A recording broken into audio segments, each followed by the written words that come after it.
러플에 단 올리기 한 거를 다림질을 다 하셨으면 큰 러플에 양쪽 옆만 이으시겠습니다. 자, 이거는 왜 영상을 찍냐면 사선으로 되어 있는 바이어스 감입니다. 얘를 우리가 일반적으로 재봉을 하실 때 이렇게 늘려서 하죠. 왜? 이제 밀린다라는 거죠. 그렇게 하면 옵니다. 그래서 송곳을 가지고 밀어 넣어 주듯이 울지 않게끔 해주셔야 됩니다.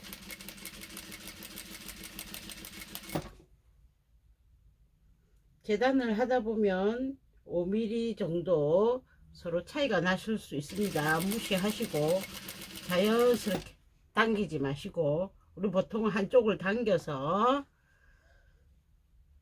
한쪽을 맞춰주죠. 그렇게 하지 않고 남으면 남는 대로, 모자라면 모자라는 대로 밀어 엿듯이. 절대 당기지 마십시오. 당기면 옵니다. 옆선만, 큰 너플의 옆선만 개봉을 하시고, 오버록을 앞쪽에서 쳐서 시접을 뒤로 보내 놓으십니다. 자, 그러면 안 울고 바로 되죠. 그 다음 오버록 하신 후에 조금 전에 했던 거 있죠. 한 줄 박아서 접어서 다 놀리는 거, 이 앞에 했던 것처럼 똑같이 하십니다. 이때 여기 시접 부위 가름소를 하시든지 아니면 좀 잘라내셔서 두께감이 비슷해지도록 맞춰 주셔야 됩니다.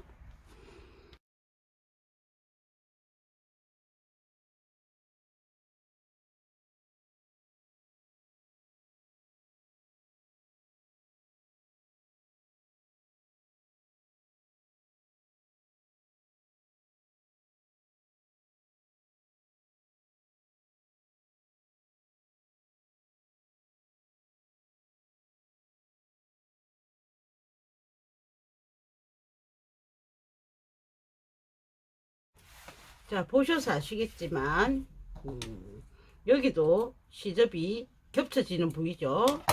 그래서 한 줄 받고 시접을 어느 쪽으로 넘길 건지 잘 판단하신 뒤에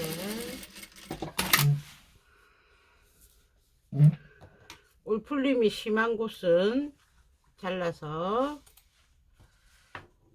울풀림이 덜하도록, 안 그러면은 재봉하고 나서 올을 또 잘라내야 되니까. 다른 원단으로 시작을 하시고요.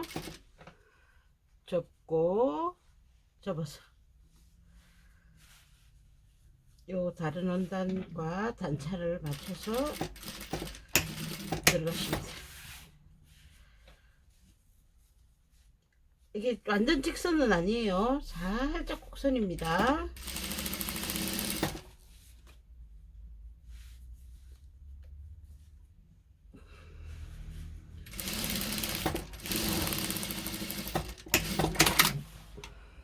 자, 여기까지 하셨으면 러플감에 반 이상을 하신 겁니다.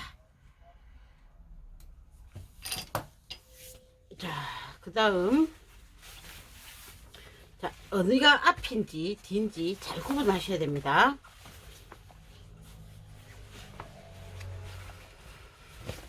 자, 여기가 저는 앞입니다. 앞쪽에 작은 너플이 있었습니다. 요거는 뒤쪽 러플이고 요거는 앞쪽 러플이었습니다. 러플감을 옆에 딱 놓으십니다. 옆선에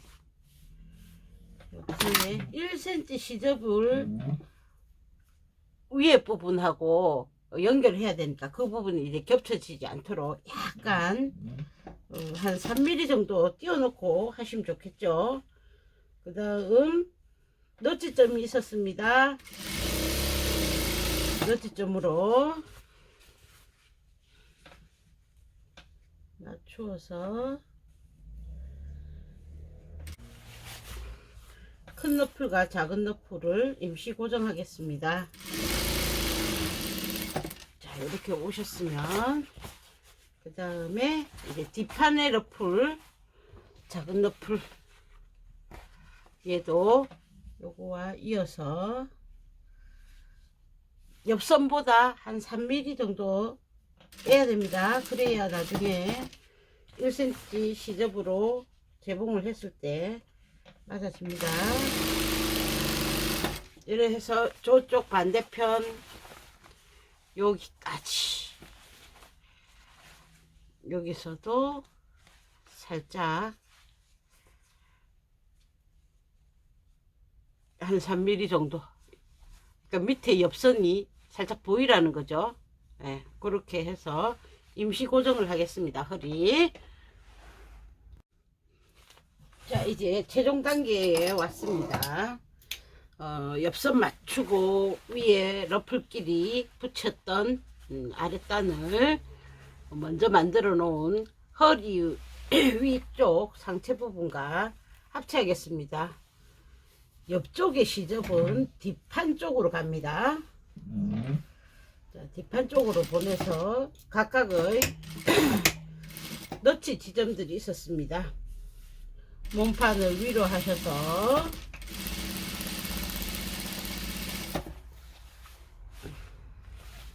너치점들에게 핀을 꽂아주시고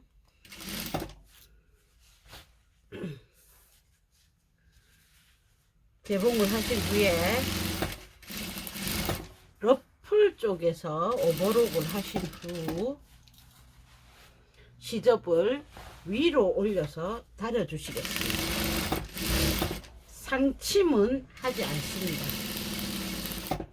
지금 이 옷들은 상침이 없이 진행이 되었기 때문에 상침하지 않고 다림질로 시접을 위로 올려주는 그 부분만 작업하시면 되는 겁니다. 당기지 말고 자연스럽게 맞춰 가시면 사이즈가 얼추 맞았습니다.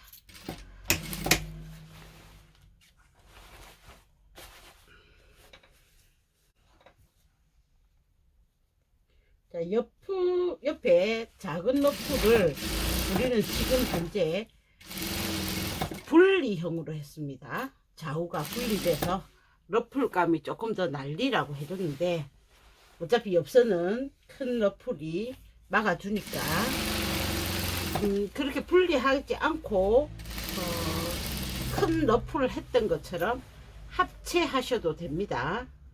합체하실 때는 왜 제가 합체를 안 하고 분리를 했냐면 요렇게 내려오는 선들이 서로 뾰족하게 되는 게 이쁠 수도 있지만 그 부분을 미끈하게 잘 하지 않으면 조금 미울 수도 있어서 제가 분리형으로 했습니다. 취향에 맞춰서 분리형으로 하지 않고 합체형으로 하실 분들은 그냥 큰 러플처럼 하시면 됩니다. 자, 이렇게 다 해서 러플 쪽에서 오버록을 해서 다림질로 위로 가도록, 시접이 위로 가도록 올려주시면 됩니다. 그리고 이제 마무리 손질들 쭉 하셔서 다림질 해주시면 됩니다. 자, 상침은 하지 않는다고 했습니다. 취향에 따라 상침을 하셔도 됩니다. 근데 이 옷은 상침을 안 했기 때문에 같이 하지 않겠습니다.